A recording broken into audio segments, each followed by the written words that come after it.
قائد اعظم نے اللہ کا اور قرآن کا حکم بیان کیا تھا کہ ایک انلیجٹیمیٹ غیر مشروع ناجائز امریکہ کی اولاد کبھی تسلیم نہیں کریں گے. یہ قرآن کا حکم ہے. جو حکمران بھی اسرائیل کے ساتھ نارملائزیشن کی بات کرتے ہیں، سیاسی تعلقات بناتے ہیں، یہ سارے کے سارے حکمران خائن وطن ہے، خائن دین ہے، خائن اسلام ہے اور خدا کے خائن ہے. حرام ہے یہ کام. اور اب آپ کی ذمہ داری ہے انہیں روکیں. اگر یہ باز نہیں آتے انہیں تخت سے اٹھا کر زمین پر مارے.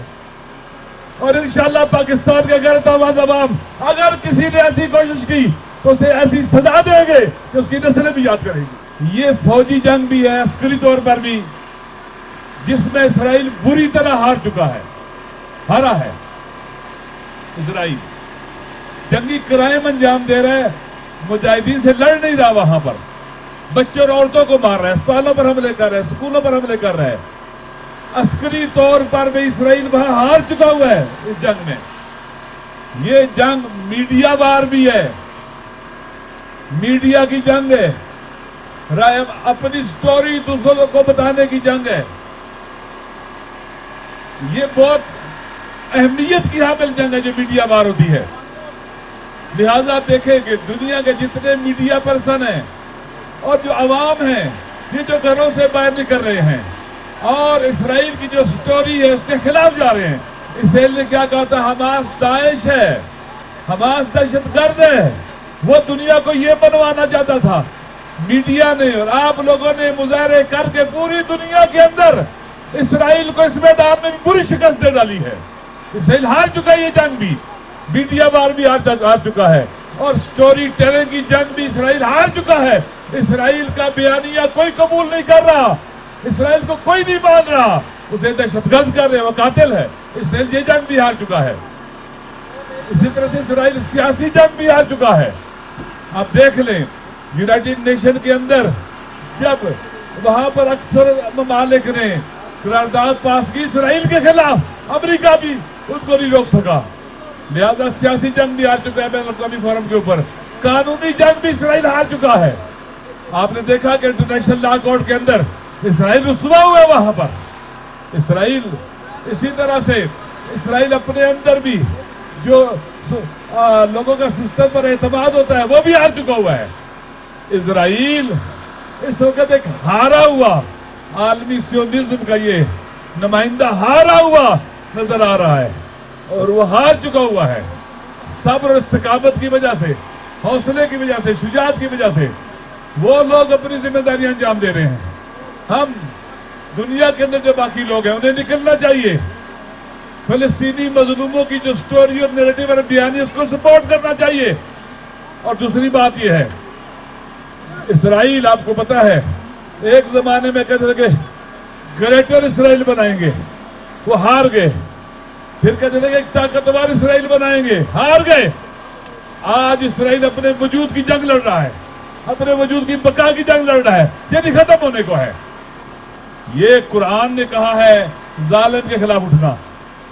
اسی طرح سے لن یجعل اللہ للکافرین علی المؤمنین سبیلا، خدا اس قرآن کی آیت میں کہتا ہے کہ مسلمانوں کے لیے لازم ہے کہ کفار کے غلبے کے مقابلے میں سٹینڈ لیں. قرآن نے کہا ہے سیاسی مقابلہ کریں، اقتصادی مقابلہ کریں، سماجی کریں، کلچرل کریں، فوجی مقابلہ کریں، ان کے مقابلے میں کھڑے ہوں. اب آپ مجھے بتائیں ہمارے ملک کے اندر جو لوگ اسرائیل کے ساتھ نارملائزیشن کی بات کر رہے تھے، یہ قرآن کے بھی خلاف ہے.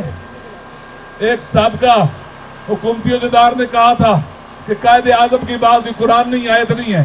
قائد اعظم نے اللہ کا اور قرآن کا حکم بیان کیا تھا کہ ایک انلیجٹیمیٹ غیر مشروع ناجائز امریکہ کی اولاد کبھی تسلیم نہیں کریں گے. یہ قرآن کا حکم ہے. انہوں نے قرآن کو حکم بیان کیا تھا. یہ جاہل اور نالائق اور ان پڑھ جو ہم پر مسلط ہو جاتے ہیں، جنہیں قرآن کی بھائی بسم اللہ کا نہیں پتا، وہ آگے فیصلے کرتے ہیں آ کر.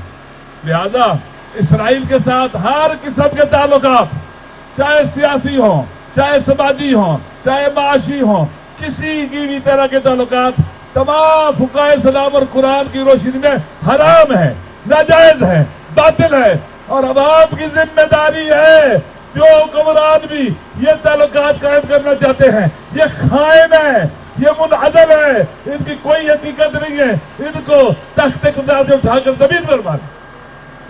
امریکہ کا جو یار ہے غدار ہے، غدار ہے، امریکہ کا جو یار ہے غدار ہے، غدار ہے۔ جو حکمران بھی اسرائیل کے ساتھ نارملائزیشن کی بات کرتے ہیں، سیاسی تعلقات بناتے ہیں، یہ سارے کے سارے حکمران خائن وطن ہے، خائن دین ہے، خائن اسلام ہے اور خدا کے خائن ہے۔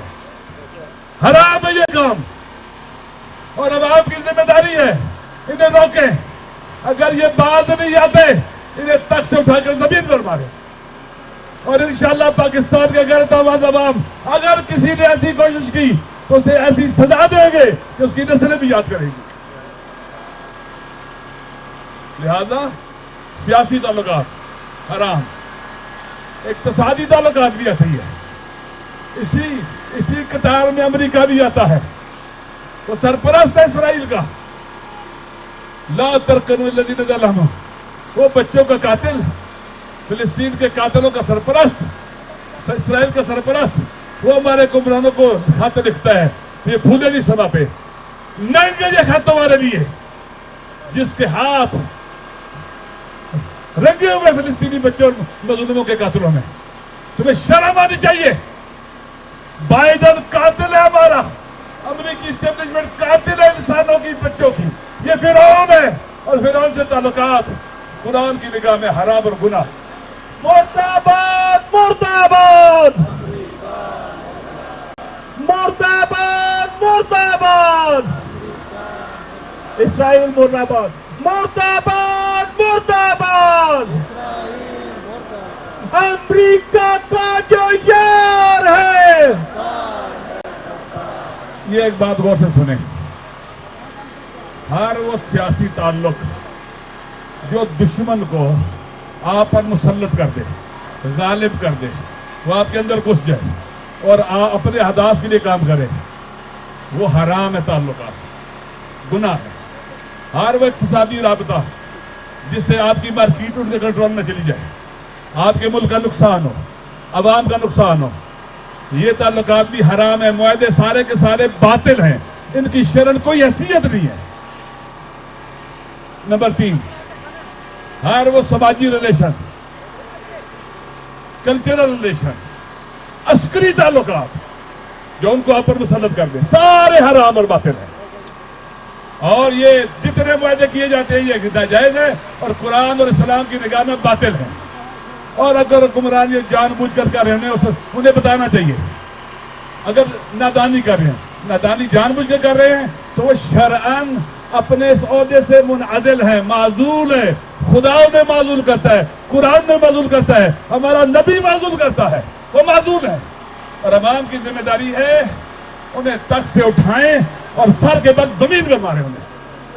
اور پاکستان کے عوام نے اب یہ کام کرنا ہے، ہم بکے ہوئے لوگوں کو مسلط نہیں کریں گے، ہم چوروں چکوں کو مسلط نہیں کریں گے، ہم فلسطین کے مسئلے میں چپ ہو جانے والوں کو برداشت نہیں کریں گے انشاءاللہ۔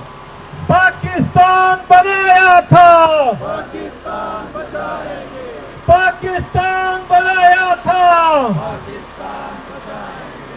پاکستان کا مقصد کیا؟ لا الہ الا اللہ، فلسطین سے رشتہ